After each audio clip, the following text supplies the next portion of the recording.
10th की maths की इस क्लास में हम लोग एनसीईआरटी एग्जाम्पलर कर रहे हैं। उसमें क्वेश्चन नंबर 9 से हमें आज करना है एक्सरसाइज 1.3। एक्सरसाइज 1.3 के मैं 8 क्वेश्चन करा चुका हूं, 9th क्वेश्चन से मुझे कराना है। क्वेश्चन नंबर 9 में लिखा है, using Euclid division algorithm find the largest number that divides. Largest number पूछा जाएगा तो क्या निकालेंगे? एचसीएफ निकालेंगे। तो आपको 3 नंबर दिए हैं, उनका आपको एचसीएफ निकालना है। नंबर कौन कौन से हैं? अच्छा, साथ में ये भी लिखा है डिवाइड्स 1251, नंबर है 1251।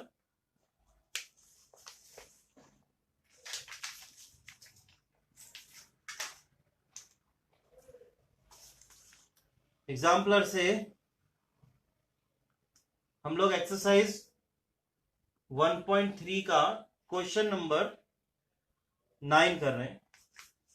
लिखा है using Euclid's division algorithm find the largest number that divides. Number है 1251, 9377 एंड 15628। इसका एचसीएफ फाइंड करना है 3 नंबरों से। अच्छा, साथ में लिखा हुआ है इसमें सिंपल नंबर होते अपन एचसीएफ निकाल लेते यूक्लिड से, लिविंग रिमाइंडर 1 2 3 रिस्पेक्टिवली। इसमें से इसका 1 रिमाइंडर है, इससे 2 रिमाइंडर है, इससे 3 रिमाइंडर है। तो मैंने आपको पहले भी ऐसा एक क्वेश्चन करवाया रिमाइंडर वाला। मैंने बताया था जो रिमाइंडर हुआ करे उसको सबसे पहले इन नंबरों से माइनस कर लो जिसका जो रिमाइंडर है। रिस्पेक्टिवली लिखा है तो इसका 1 रिमाइंडर है, इसका 2 रिमाइंडर, इसका 3 रिमाइंडर है। तो लिखिए, since 1, 2 and 3 are remainder of given 3 numbers,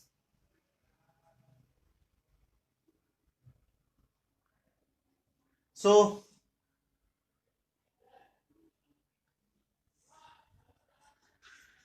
after subtracting these remainders,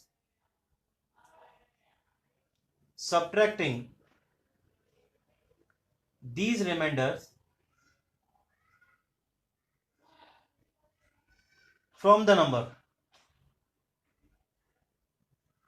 तो सबसे पहले हम इन रिमाइंडर को सब्ट्रैक्ट करेंगे। कैसे करेंगे? 1251 माइनस 1, 9377 माइनस 2, 15628 माइनस 3। नंबर कौन से आ गए?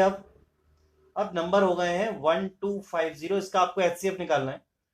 9376 एंड 15627, 2 माइनस करेंगे तो 5 आएगा। यहाँ पे यहां से 3 माइनस करेंगे तो यहां भी 5 आएगा। 15625 ये 3 नंबर हैं। इन 3 नंबरों को आपको एचसीएफ निकालना है। मैंने कल भी एक क्वेश्चन करवाया था, उसमें आपको बताया 3 नंबरों का एचसीएफ निकालते हैं तो दो जो बड़े नंबर हैं सबसे पहले उनका एचसीएफ निकालते हैं, फिर जब उसका एचसीएफ आता है तो फिर हम इसके साथ देखते हैं। अगर डिवाइड हो जाए एग्जैक्टली तो जो इनका एचसीएफ आया वो एचसीएफ हो जाएगा, नहीं होगा तो उस नंबर और इसका फिर एचसीएफ निकालेंगे। देखिए कैसे करेंगे। पहले ये दो बड़े नंबर है, 9375 से डिवाइड करो 15625 में, 1 टाइम होगा। 9375 माइनस करो 0 5 2 5, ठीक है, नॉट 5 6,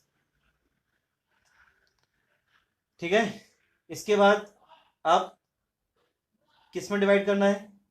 9375 में, 1 टाइम फिर से होगा 6250। आ रहा है ना समझ में? 6250। तो यहां से 5 आया, यहां से 2 आया, यहां से 1 आया और यहां से क्या आएगा? 3, ठीक है। अब ये बनेगा डिवाइजर। अब डिविडेंड क्या होगा इसके लिए? 6250, 2 टाइम्स एग्जैक्टली डिवाइड होगा 6250 में, 0 आएगा। यहां लिखो एचसीएफ, अब रिमाइंडर आ गया 0, तो HCF of 9375 15625 is equal to 3125। ये नंबर आ गया हमारे सामने। इन दोनों का एचसीएफ हुआ 312। क्वेश्चन बचा है, मैं आगे बताता हूं इसके।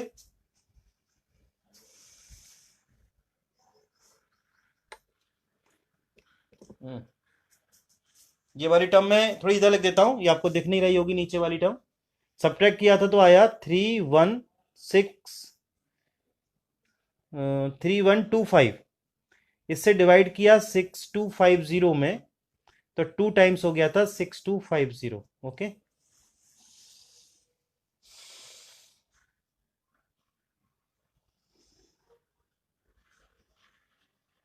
एचसीएफ अभी हमने दो बड़े नंबरों का एचसीएफ निकाला है, अभी एक और नंबर बचा है। तो मैंने क्या बताया कि अगर डिवाइड हो जाता एग्जैक्टली तो फिर ठीक है, जो एचसीएफ आया है, वैसे ये तो छोटा नंबर है 1251, सबसे छोटा नंबर है, तो वो एचसीएफ इन दोनों में से कौन सा एचसीएफ होगा? अगर एग्जैक्टली डिवाइड हो जाता 1250 में, तो फिर 1250 से अगर इसमें डिवाइड हो जाता तो वो एचसीएफ बन जाता, लेकिन अभी तो नहीं हो रहा। कल एक क्वेश्चन में हो गया था ऐसा। अब क्या करेंगे, इन दोनों का एचसीएफ निकालेंगे। आप तो सिंपल सी बात समझो, 3 नंबर हो तब आप बड़े 2 नंबरों का एचसीएफ निकालना, फिर जो एचसीएफ आ गया बड़े 2 नंबरों का उसका, और रिमेनिंग नंबर का एचसीएफ निकालना। ओके, तो अब हमारे पास एचसीएफ कौन सा है 3125, और नंबर कौन सा बचा है 1250। तो इसका और इसका एचसीएफ निकालेंगे। इनका जो एचसीएफ आएगा वो फाइनल एचसीएफ होगा तीनों नंबरों का। To find HCF of 1250, 3125, 1250 3125, 2 times 2500, 526, 1250, 2 times 1250 हो गया एचसीएफ ऑफ। अब फाइनल लिख दीजिए किस किस का एचसीएफ 1250, 9375, 15625 इज इक्वल टू कितना आया यहां पर 625। ये आंसर है, नोट करिए। कोई प्रॉब्लम है तो पूछना। 2 तरह के क्वेश्चंस करा दिए और यही 2 तरीके हैं बस। अगर डिवाइड हो जाता है एग्जैक्टली पहले ही तो फिर एचसीएफ हो जाता, लेकिन इसमें नहीं हुआ तो हमें इन दोनों का एचसीएफ निकालना पड़ा। नोट करिए।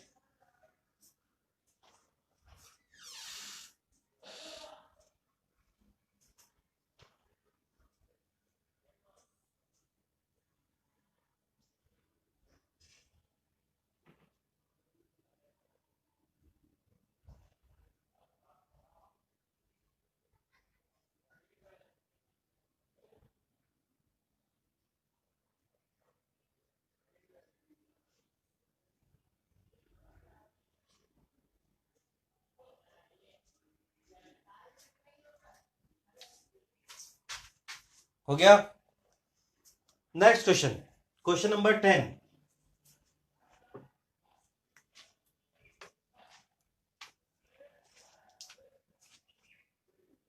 क्वेश्चन नंबर 10 में लिखा है प्रूव दैट। क्या प्रूव करना है? प्रूव करना है √3 plus √5 is irrational. Irrational prove करना है। जो हमारी 1.3 एक्सरसाइज थी एनसीईआरटी में, उस पर डिपेंड क्वेश्चन है, लेकिन इस तरह क्वेश्चन उसमें नहीं था। उसमें एक नंबर रैशनल एक इरेशनल पे ऐसे क्वेश्चन थे, ऐसा नहीं था। क्या मानते हैं हम इसे? Let √3 plus √5 be a rational number. Irrational prove करना है तो रैशनल मानेंगे इसको, ठीक है, मानते हुए चलेंगे। फिर कॉन्ट्रडिक्शन होगा, फिर आपको मालूम है, उसके बाद हम प्रूव कर देते हैं कि इरेशनल है। तो क्या करेंगे, √3 plus √5 be a rational number. अगर ये रैशनल नंबर है तो √3 plus √5 is equal to a upon b. A comma b are integers, b is not equal to 0। ठीक है, अब सबसे पहली बात क्या की जाए, इन दोनों रूट को हटाना है, तो स्क्वायरिंग बोथ साइड करोगे तो √3 प्लस √5 का whole square, a square upon b square, a square plus b square, identity a plus b के होल स्क्वायर की, प्लस 2a और b is equal to a square upon b square. ठीक है ना? क्या होगा ये 3 plus 5 plus 2√15 is equal to a square upon b square. 8 plus 2√15 is equal to a square upon b square. उसको इधर ले जाओ तो 2√15 is equal to a square upon b square minus 8। ठीक है ना? इसको और सॉल्व कर लो तो ये क्या बनेगा, 2√15 इज इक्वल टू, एलसीएम लोगे तो ये हो जाएगा, एलसीएम आएगा इसका b square a square minus 8b square. Okay, अब यहां से अगर आप निकालोगे तो √15 इज इक्वल टू कितना होगा, ट्रांसपोजिंग में 2 भी नीचे आ जाएगा।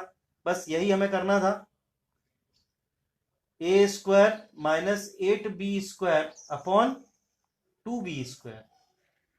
देखिए इसका जो आरएचएस पार्ट है वो पूरी तरह से रैशनल है, बट हमने जो, क्योंकि हमने ए और बी को रैशनल माना था, सारे नंबर रैशनल होंगे। बट √15 हम जानते हैं, √15 हम प्रूव कर चुके हैं पहले, वो क्या है, इरेशनल। तो यहां कॉन्ट्रडिक्शन हो गया, उसकी थ्योरी लिखनी है। आप पहले इतना नोट करो, फिर मैं लिखाता हूं। नोट कर लीजिए जल्दी से।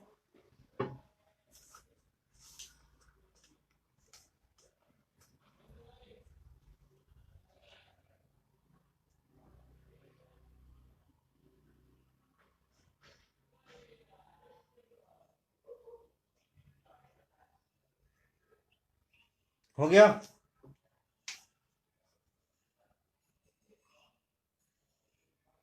लिखो। इसके बाद क्या लिखना है, here RHS of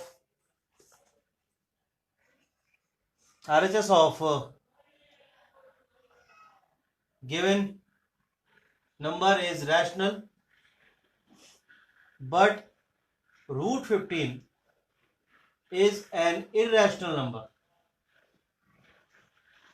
So by contradiction हो गया ना? तो क्या बात समझ में आई, √3 plus √5 is an irrational number. क्योंकि जो बात हमने प्रूव करनी थी वो प्रूव नहीं कर पाए, हमें रैशनल बताना था, उसे नहीं हुआ, तो ये इररेशनल हो गया। आपको बस इतनी इसी बात लिखनी है, लिख लीजिए।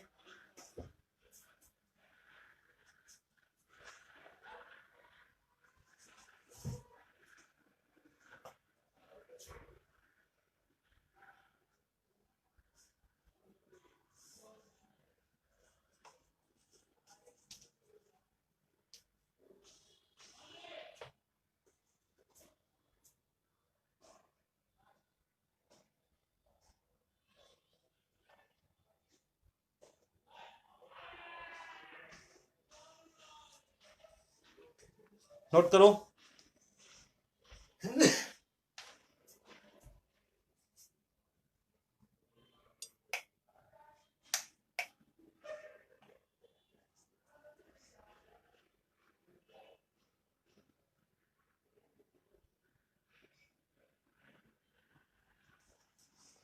Next question, question number 11। समझ में आ रहा है ये? क्वेश्चन नंबर 11 में लिखा है, शो करना है कि 12 raise to power n can not end with 0 और 5। कैन नॉट एंड विद 0 और 5। अब मुझे बताओ, आपने डिविजिबिलिटी के बहुत सारे प्रॉपर्टीज पढ़ी हैं, कोई नंबर, किसी नंबर के लास्ट में 0 और 5 आता है तो वो नंबर किससे डिविजल होता है, वो नंबर 5 से डिविजल होता है। तो सबसे पहले आप ये बात लिख लो, if any number ends with 0 और 5, 0 और 5, it is always divisible by, इसका मतलब यह है डिविजिबल बाय 5, इसका मतलब यह है कि 12 रेज टू पावर n, मतलब 12 इंटू 12 इंटू 12, उसके प्राइम फैक्टर निकाल लें। अगर उसमें 5 नहीं आएगा तो उसका एंड कभी 0 5 से नहीं हो पाएगा। ओके, तो हम क्या देखेंगे पहले, factor of 12 is equal to 2 into 2 into 3, यही है ना। अब लिखो, if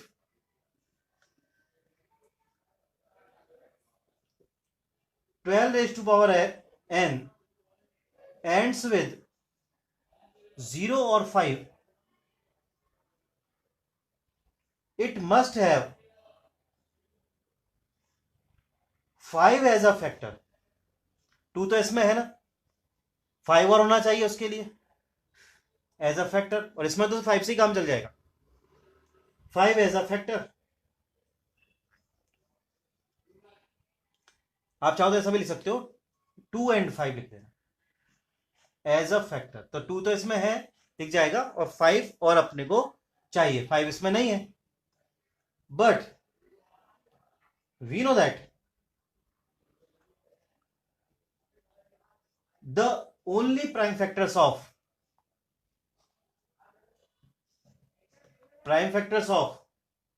12 raise to power n are 2 and 3, ठीक है ना। ऑल्सो वी नो दैट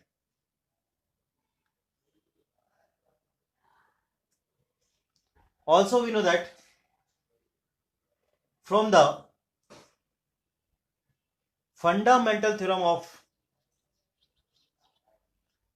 याद आ गया, एक क्वेश्चन हमने किया था एनसीईआरटी में ऐसा 6 रेज टू पावर n वाला, और एग्जांपल में किया था 4 रेज टू पावर n वाला, वैसा ही क्वेश्चन है ये। फंडामेंटल थ्योरम ऑफ अर्थमेटिक, क्या थ्योरम है कि किसी भी नंबर के जो प्राइम फैक्टर्स होते हैं वो उसके लिए यूनिक होते हैं, कोई दूसरे नहीं हो सकते। इसके प्राइम फैक्टर्स 12 के अगर 2 इंटू 2 इंटू 3 है, तो फिर जितनी बार 12 का मल्टीप्लाई करोगे वो 2 इंटू 2 इंटू 3 ही आएगा, उसके अलावा कुछ और नहीं आ सकता। बट हमारे रिक्वायर्ड क्या है, हमारे लिए हमें चाहिए 2 और 5, यहां 2 तो मिल गया, 5 नहीं है, तो क्या लिखेंगे, that the prime factorise then the prime factorization of each number is unique, that the prime factor of each number is unique, ये थ्योरम है, unique. so 12 raised to power n can never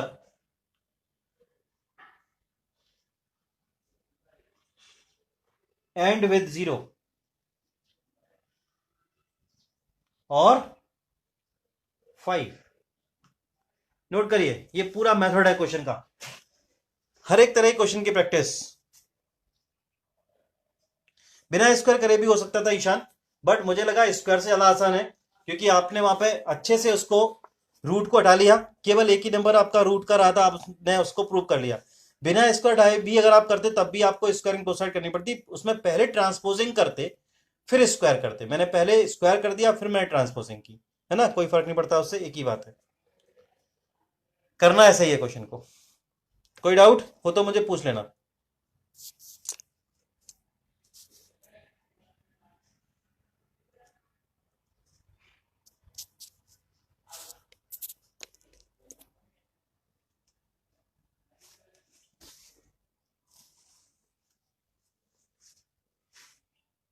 हो गया, note हो गया ये वाला भी। चलिए इसके बाद नेक्स्ट क्वेश्चन करते हैं।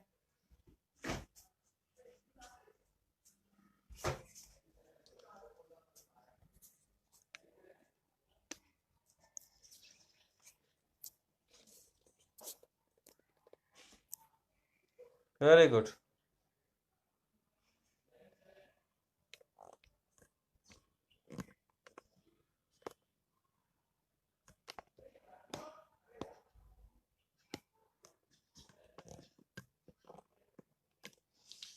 नेक्स्ट क्वेश्चन में उसने लिखा है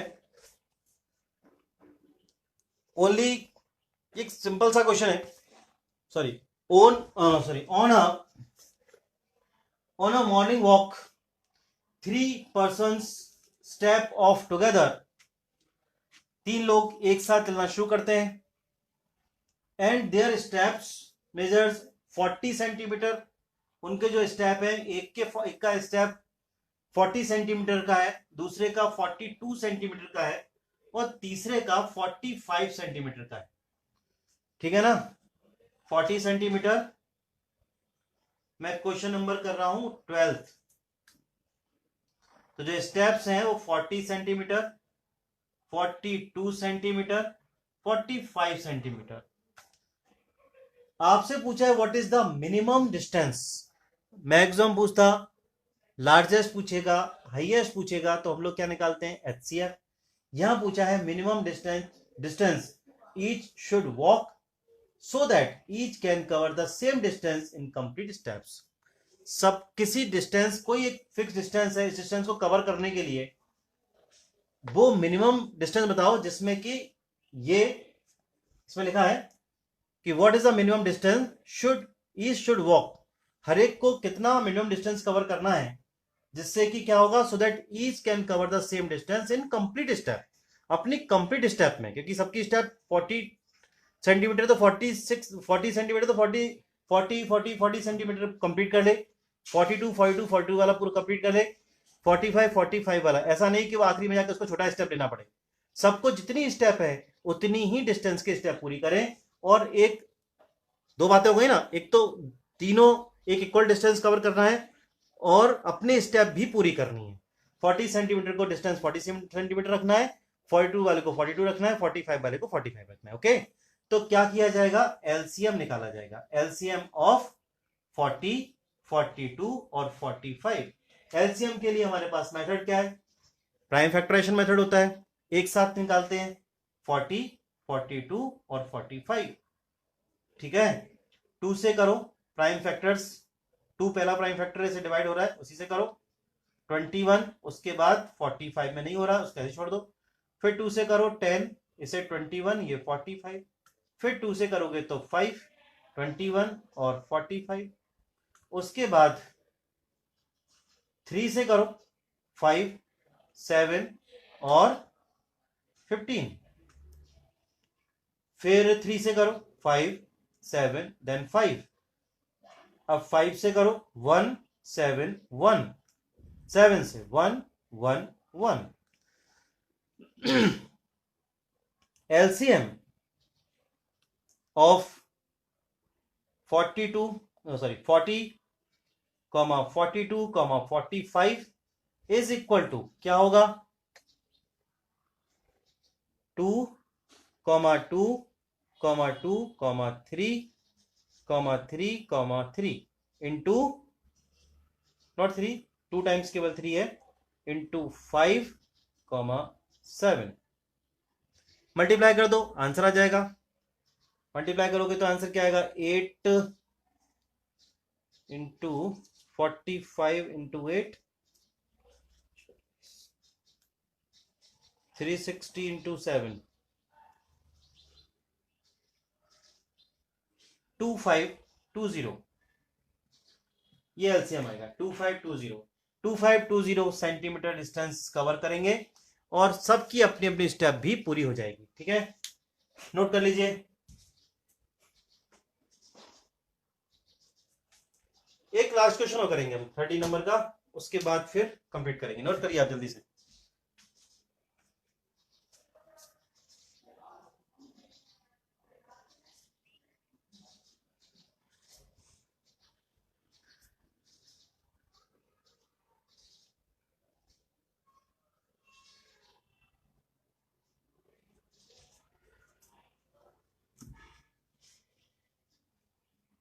हो गया, चलिए लास्ट क्वेश्चन आज की क्लास का।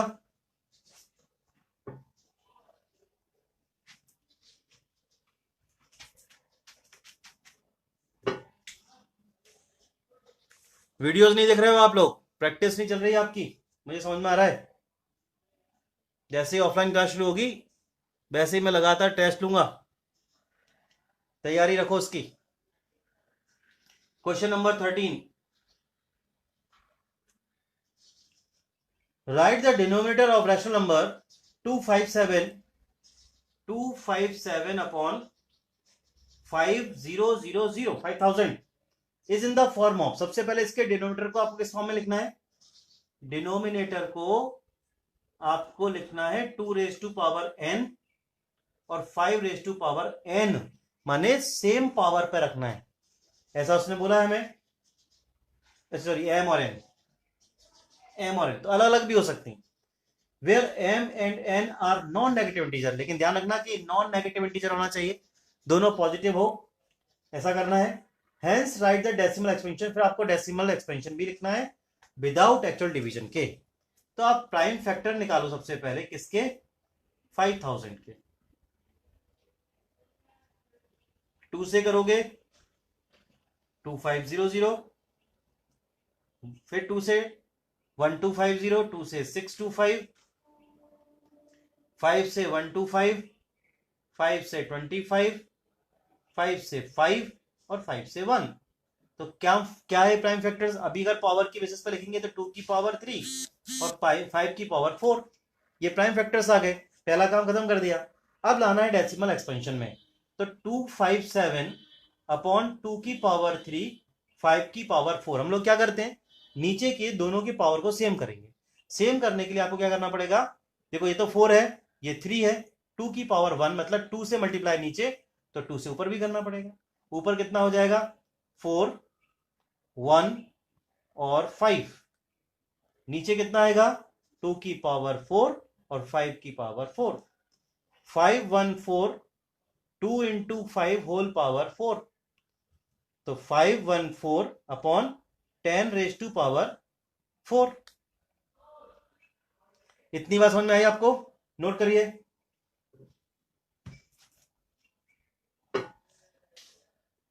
यहां हुआ 514, 10 रेज टू पावर 4 का मतलब 12340 डेसिमल एक्सपेंशन में क्या लिखेंगे?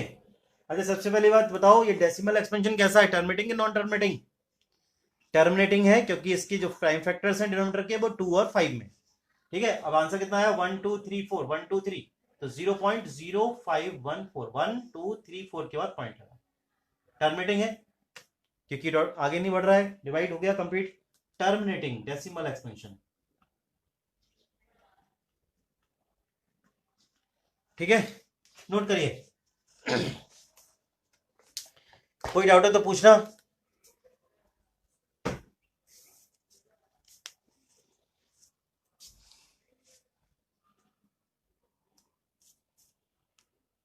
समझ में आया?